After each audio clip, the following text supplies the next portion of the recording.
오늘은 모처럼 증시 강력한 반등이 있던 하루였습니다. 나스닥 모처럼 2% 넘게 오르고 러셀 2000, S&P 500 다우지수 할 것 없이 모두 강력한 반등을 보여주는 하루로 기억될 수 있을 것 같습니다. 이 랠리를 이끌었던 배경을 살펴보는 게 가장 중요할 텐데요. 결국은 증시를 위에서 압박하던 장기물 금리가 큰 폭으로 떨어졌기 때문이었습니다. 장기물 금리가 올라서 증시에 부담이 된다. 앞으로도 더 오를까봐 걱정된다. 이런 우려가 시장에 너무 컸기 때문에 증시가 못 오르고 있었는데 오늘 장기물 금리 무려 0.1%포인트 넘게 떨어지면서 완전히 급락하는 모습을 보여줬고요. 4.8% 넘던 금리 시원하게 4.6% 중반까지 내려오면서 채권값 급등했습니다. 이에 따라 눌려있던 증시 한 번에 탄력적으로 뛰어오르면서 증시와 채권 모처럼 같이 웃은 하루였습니다. 그럼 왜 이렇게 장기물 금리가 많이 내려왔냐? 여러분 잘 아시지만 CPI가 나왔기 때문이죠. 그럼 CPI가 연준의 물가 목표치인 2%에 근사하게 확실하게 떨어졌느냐? 그게 아니었습니다. 겉으로만 봐서는 그런 지표와는 차이가 있었습니다. 이날 나온 CPI 데이터 보겠습니다. 자, 헤드라인 기준으로 전년 동월 대비 2.9 올랐고요. 전월 대비해서는 0.4 올랐습니다. 근데 이 헤드라인 CPI 보시면 떨어지는 그림이 아니죠. 계속 오르고 있습니다. 전달에 2.7, 그 전달에 2.6, 그 전에는 2.4 올랐으니까 계속 올라가고 있는 겁니다. 그럼 코어를 보겠습니다. 코어는 전년 대비 3.2 올랐거든요. 이거는 전월 대비 좀 내려가긴 한 겁니다. 근데 지금 계속해서 3%가 넘는 그런 상승세를 보여주고 있죠. 여기에 완전히 거의 갇혀있는 그런 모습입니다. 연준의 목표치인 2%와는 상당한 거리가 있는 지표라고 볼 수 있습니다. 자, 그럼 여러분, 지금 헤드라인 CPI는 계속 오르고 있고 코어는 찔끔 내리긴 했지만 여전히 3.2입니다. 이게 시장이 오늘 이 정도로 국채금리 급락 나오고 증시를 이 정도로 밀어올릴 그런 재료입니까? 냉정하게? 솔직히 그 정도는 아니죠. 근데 이 정도 반응이 나온 거는 그만한 이유가 있을 겁니다. 일단 첫째, 시장이 가장 우려하던 큰 고비를 넘었다는 점입니다. 사실 지금 물가가 계속 올라가는 그런 우려가 있는 상황에서 시장이 가장 주목하고 관심을 보였던 게 이번 CPI 이벤트입니다. 그리고 만약에 여기서 구조적으로 만성화된 물가 상승의 동인을 봤다면 시장이 크게 실망했을 수 있습니다. 하지만 이번에 에너지 가격이 많이 올라가서 비록 헤드라인은 뛰었을망정 변동성을 제거한 코어 CPI가 내려와줬다. 시장이 좀 더 구조적 요인인 이 코어에 반응해서 그게 환호를 했다. 이렇게 볼 수 있고요. 아무리 그렇더라도 이렇게 엇갈린 하나는 오르고 하나는 내린 엇갈린 스플릿 데이터에 왜 이렇게 과도하게 환호했느냐? 이게 하나의 전환점이 될 수 있다는 겁니다. 지금 시장은 이미 최악의 시나리오를 많이 경험했습니다. 과거 며칠 전에 나왔죠. 25만 6천 명의 엄청난 고용 순증 데이터. 이미 고용에서 한 방 맞았고요.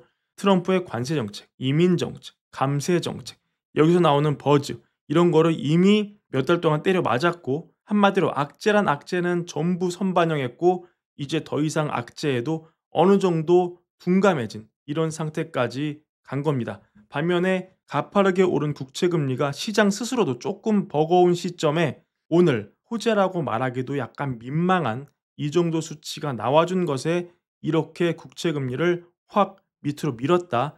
즉 시장은 어쩌면 이제는 작은 호재도 크게 받아들이고 웬만한 악재는 둔감하게 받아들이는 상태가 됐을 수 있다. 그리고 지금 트럼프 취임 이후에 계속해서 지금 관세가 예전만큼 예상만큼 세게 부과되지 않을 수 있다. 트럼프 공약이 그렇게 극단적으로 실행되지 않을 수 있다. 이런 얘기가 계속 나오고 있죠. 흘러나오고 있죠. 그래서 시장이 설사 관세가 임기 직후부터 부과되더라도 예상만큼 강하지 않은 것을 오히려 호재로 받아들이고 이런 식의 움직임을 보일 준비를 했을 수도 있다. 이런 견해도 나오고 있습니다. 그리고 지금 이 뒤로 채권 시장을 무너뜨릴 만한 지표가 당장은 없다는 거. 그만큼 이번 CPI가 그만큼 중요한 이벤트였던 것이죠. 이제 월말에 나오는 PC 제외하고는 이미 고용 지표는 봤고 물가도 이 정도면 최악은 아니라고 이미 판단을 했고 그러면 더 이상 국채금리를 상방으로 밀어올릴 만한 메가톤급 이벤트는 없다. 여기에 좀 더 반응을 했을 수도 있습니다. 마침 오늘 이 뉴욕 엠파이어 제조업 지수 이게 예측이 2.7 상승인데 까보니까 마이너스 12.6이 나왔습니다. 결국 미국의 제조업 경기 역시 그다지 좋지 않다.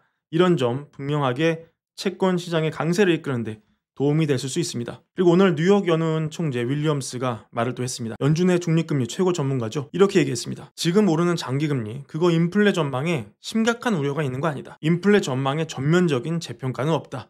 그럼 왜 이렇게 올랐냐? 장기물 금리가 그거는 텀프리엄 때문이다. 해석하자면 이거는 당연한 거다. 만기가 짧은 채권 금리가 낮고 만기가 긴 채권 금리가 높은 건 너무 그동안 당연한 건데 그게 그동안 이상했던 거고 지금은 정상화가 되는 자연스러운 과정일 뿐이다. 이런 취지로 발언하면서 시장에 안도를 줬고 또 올해 성장률이 약간 둔화돼서 2% 정도 될 것이다. 실업률은 4에서 4.25 정도 유지가 될 건데 노동시장이 인플레 압박 원천이 되지 않을 것이다. 해석하자면 얼마 전 봤던 무지막지한 고용도 크게 걱정할 필요는 없다. 이런 취지로 발언하는 것도 도움이 됐습니다. 확실히 단기 포지션을 잡고 가는 헤지펀드들이 시장 변동은 빠르게 있는 것 같습니다. 어제 전해드렸지만 이 RBC 블루베이 이 헤지펀드가 30년물 금리 5%일 때 다 숏배팅 털었다고 말씀을 드렸었죠. 그 이후 기가 막히게 장기금리 떨어지는 현상이 오늘 나왔습니다. 하지만 그럼에도 약간 걱정이 되는 게 굵직한 뉴스가 있었습니다. 바로 이스라엘과 하마스 종전선언이었는데 이게 나름 유가를 낮추는 큰 배경이 되는 그런 굵직한 뉴스인데 오늘 국제유가는 반대로 크게 올라서 WTI 기준으로 $80 육박하고 있다. 원유 재고 감소와 러시아 제재 같은 게 더 큰 이슈가 돼서 그런 건데 확실히 이런 유가 상승세 물가에 부담이 되고요. 장기물 금리를 추후 다시 올릴 수 있는 그런 재료가 될 수 있겠습니다. 지금 원자 시장을 또 볼 때 다 그런 건 아닙니다. 몇 개만 그런데 조금 튀어오르는 게 있을 수 있다. 지금 아직 판단 좀 이르지만 한 달 기준 볼 때 구리 많이 올랐고요. 대두도 좀 올랐고 지금 아시는 분 많이 아시겠지만 천연가스 많이 올랐습니다. 물론 원자재 시장 전반에 전방위적인 모든 게 다 오르는 그런 건 아니지만 조짐이 찜찜한 것들이 조금 있고요. 지금 이런 상황에서 전해드렸지만 어제도 중국이 트럼프 제재 맞아서 어떻게든 성장을 유지하려고 대대적인 경기 부양을 세게 할 텐데 여기서 오는 어떤 에너지, 여기서 오는 어떤 그런 현상이 원자재 가격을 올려버리고 그래서 인플레를 만성으로 갖다 놔버리면은 다시 또 한번 인플레가 자극이 되면서 결국 장기물 금리가 오를 수 있다. 이런 우려는 우리가 놓치는 말아야 할 것 같습니다. 결국 또 수급이 또 결국 중요하죠. 이번에 월말에 미국 재무부 분기 국제 발행 계획 QRA가 나올 텐데 여기서 뭔가 또 장기물 발행이 확 늘거나 전반적인 국제시장 발행이 늘어버린다면 또 이게 포인트가 될 수도 있다. 이런 점은 확실하게 잡고 가시면 좋을 것 같습니다. 여튼 오늘은 그래도 모처럼 시원한 반등에 아주 에너지 넘치는 좋은 하루였고요. 늘 월걸보 시청해주셔서 감사드리고 월걸보 구독과 좋아요 많은 사랑도 함께 부탁드립니다. 감사합니다.